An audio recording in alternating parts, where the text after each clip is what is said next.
Wednesday Season 1 All Episode Explored. Welcome back to the channel Movie Creepers. When I first heard that Jenna Ortega was going to play Wednesday Addams in a Tim Burton series, I was curious but also a little nervous. I mean, how do you live up to such an iconic character and the legacy of the Addams family? But honestly, the show totally won me over. The characters, the story, the vibe, everything just worked. And as someone who grew up loving the Addams family and has followed Jenna's career for years, it was kind of the perfect combo. Here's a full recap of all 8 episodes, including monsters, mysteries, and a surprisingly emotional werewolf hug. Before we jump into the exploration, don't forget to hit that subscribe button so you never miss out on future videos. Thank you. Let's begin.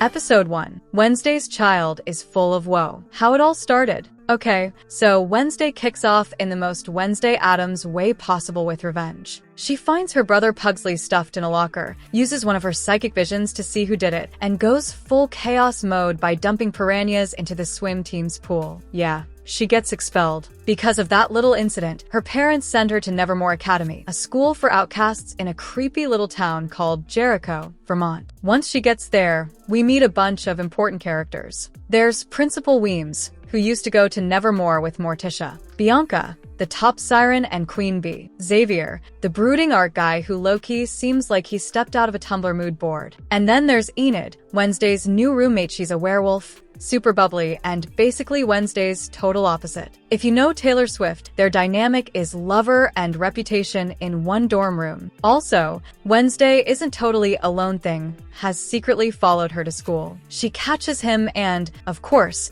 forces him to help her with all her shady schemes. Oh, and she's been ordered to attend therapy. So she escapes her first session by literally climbing out a window and wanders into the Weathervane coffee shop, where she meets Tyler. He's the sheriff's son, charming, clearly interested in her, and instantly gets pulled into her weird little world. Later, at the town's Harvest Festival, things get wild. While chatting with Tyler, Wednesday spots Rowan, Xavier's roommate, running into the woods. She follows him, and he straight up tries to kill her using telekinesis. But before he can do anything serious, a terrifying monster jumps out and kills him. End of episode. Yeah, they do not waste time.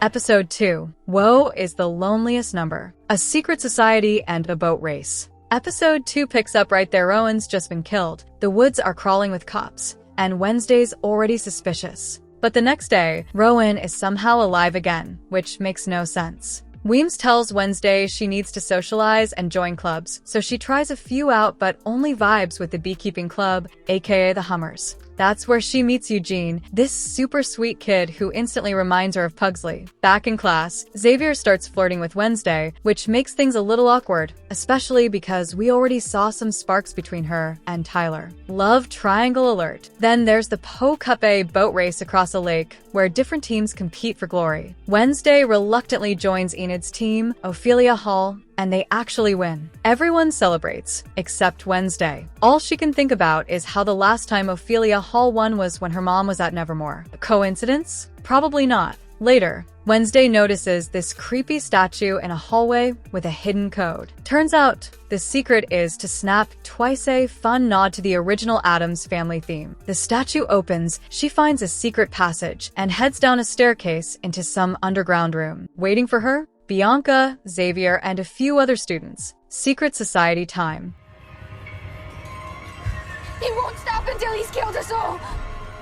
Episode 3. Friend or Woe. Outreach Day drama and a burning statue. Episode 3 starts right where that one ended. The secret group is called the Nightshades, and they invite Wednesday to join. Of course, she says no, because Wednesday Addams is too cool for cults. It's Outreach Day, so all the Nevermore students have to volunteer in the town. Wednesday tricks Enid into swapping jobs with her, so she can work at Pilgrim World and dig into the town's sketchy history. On her way out, she finds Eugene getting bullied by some townies. Wednesday steps in and scares them off. Eugene's surprised she helped, and she just says, "You remind me of my little brother." It's the softest moment she's had so far. She's especially curious about Joseph Crackstone, Jericho's founder. She visits an old meeting house, but doesn't find much yet. Meanwhile, Enid's trying to flirt with Ajax, who's a Gorgon and also kind of clueless. After hinting all day, she finally just comes out and tells him she likes him. He gets the message and asks her on a date. While all that's happening, Wednesday stops by the weather vane to see Tyler but runs into Xavier instead. He's definitely salty that she came for Tyler and not him, making it even more obvious that he likes her. Later,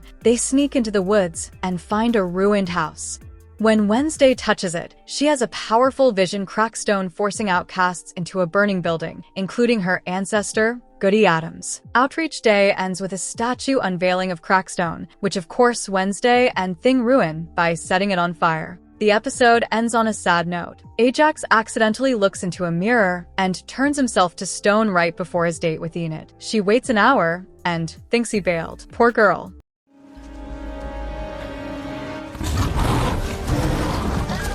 Episode 4. Whoa, what a night. The Raven Dance and a monster attack. Episode 4 kicks off with Wednesday searching the woods again. She finds Xavier's art shed and discovers a bunch of drawings of the monster and herself. Super creepy. She starts to think Xavier might be the monster. When he shows up, she questions him, but he doesn't give much away. Still, she ends up asking him to the school dance the Raven because she's trying to investigate. She also visits the sheriff with her suspicions about Xavier, but he blows her off without evidence. Later, Xavier finds out Wednesday only invited him to the dance because of her theory, so he bails. He ends up going with Bianca, while Tyler, thanks to a secret note from Thing, asks Wednesday out instead. Wednesday wears this amazing black dress with her hair in a braided crown, and Tyler's jaw basically hits the floor. Meanwhile, Enid gets asked out by one of the normie jerks who bullied Eugene. She says yes, thinking she and Ajax are done. At the dance, everything seems normal until the normies pull a prank dumping red paint on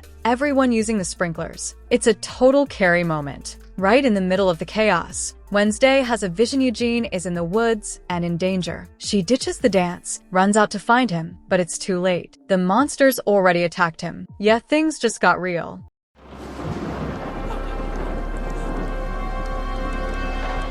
Family drama and self-discovery. Episode 5. You reap what you owe. Enid tells Wednesday she should go visit Eugene in the hospital, but Wednesday refuses. She blames herself for what happened to him. That conversation takes place in the courtyard because it's parents' weekend at Nevermore, and both girls are dreading it. Wednesday's reunion with her family is, well, exactly what you'd expect. She's distant and cold toward Morticia, Gomez, and even Pugsley. Things don't get much better during family therapy. Morticia and Gomez are all over each other, Pugsley's snacking, and Wednesday spends most of the session glaring at her therapist. Over on Enid's side, things are just as tense. Her mom won't stop pressuring her to wolf out, even suggesting she go to a special camp to help trigger her transformation. Her dad stays quiet but clearly supports her. When her mom says, "Don't you want to finally be normal?" the moment hits hardest. It's a direct metaphor for struggling with identity, acceptance, and the pressure to fit in. During the session, Wednesday confronts her parents about the murder charges, causing tension, particularly with Morticia, who is upset by Wednesday's confrontational approach. During Parents' Weekend at Nevermore, Sheriff Galpin arrives and arrests Gomez Addams for the alleged murder of Garrett Gates, which supposedly occurred decades prior when Gomez and Morticia were students at the academy. Wednesday and Morticia visit the Jericho Cemetery and dig up Garrett Gates' grave in search of evidence. This leads Wednesday to a vision where she sees Garrett's bigoted father forcing him to poison the Nevermore students with nightshade. The vision reveals that the vial of poison broke in Garrett's pocket, poisoning him before he could carry out his father's plan. Based on this new evidence, all charges against Gomez are dropped, and he is released. However, Wednesday realizes that someone was trying to frame her father and that there are still deeper secrets surrounding the events of the past.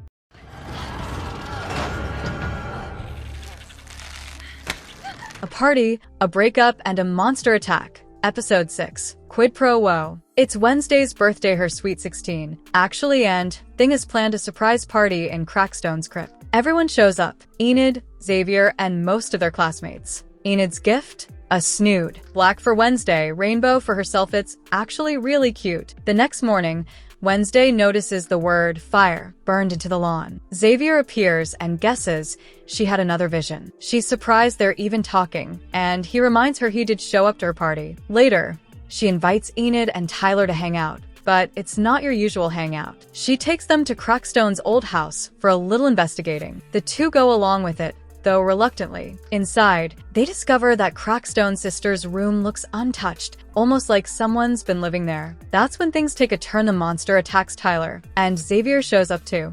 After the chaos, Enid's had enough. She starts packing her things, ready to move out. She tells Wednesday that no matter how hard she's tried to be a good friend, it's always one-sided. Wednesday pushes everyone away, and Enid just can't deal with it anymore, so she leaves.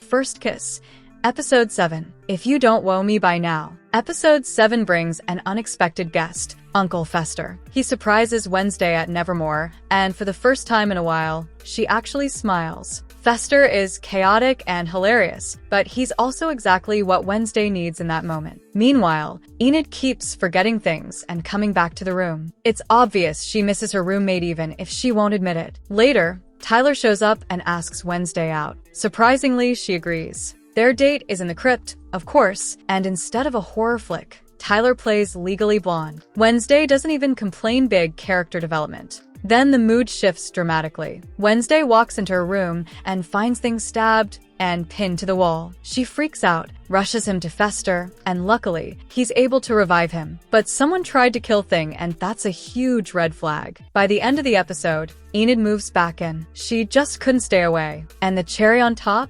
Wednesday kisses Tyler at the weather vane. But right after the kiss, she has a vision, and what she sees changes everything.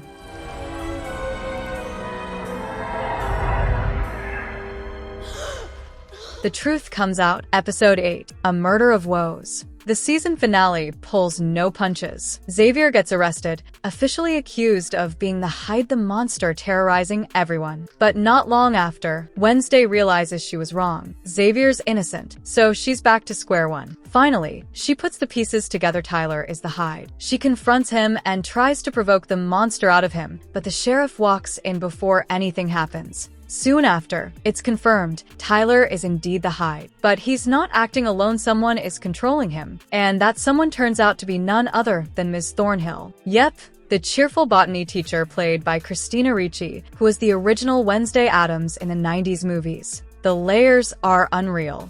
Laurel confesses to manipulating Tyler and reveals her plan to resurrect Joseph Crackstone to destroy Nevermore and all outcasts. Laurel then kills Weems with nightshade poison. Laurel uses Wednesday's blood to unlock Crackstone's crypt and resurrect him. Crackstone, a pilgrim who hated outcasts, is back to fulfill his mission of eradicating them. He stabs Wednesday before leaving with Laurel for Nevermore. As Wednesday lies dying, the spirit of her ancestor, Goody Addams, appears to her. Goody reveals that the amulet Wednesday wears can channel her powers and heals her, telling her the only way to stop Crackstone is to stab him in his black heart. Wednesday returns to Nevermore to find it under attack by Crackstone. Enid finally wolfs out into a full werewolf for the first time, defending Wednesday against Tyler, who has escaped. A fierce battle ensues between Enid and the Hyde. Wednesday confronts Crackstone, but he overpowers her. Just as he's about to strike the final blow, Xavier shoots an arrow at Crackstone, which he deflects. Wednesday intercepts the arrow, saving Xavier. Bianca then uses her siren abilities and fencing skills to distract Crackstone, allowing Wednesday to stab him in the heart with a piece of her broken sword, causing him to disintegrate. Enid walks back toward Wednesday. The two finally hug. After everything, Wednesday lets her walls down for real this time. On a brighter note, classes are canceled for the semester. Wednesday's going home. Before she leaves, Xavier stops her and asks how they'll keep in touch. She doesn't answer, so he hands her a phone and says, "Welcome to the 21st century, Addams." And with that, Wednesday walks off. As Wednesday leaves Nevermore for the break, she receives cryptic and threatening messages on her new phone from an unknown stalker, hinting at further danger to come. That's where season 1 ends. Let me know what you think. Like this video if you agree, subscribe for more discussions, and comment your thoughts below.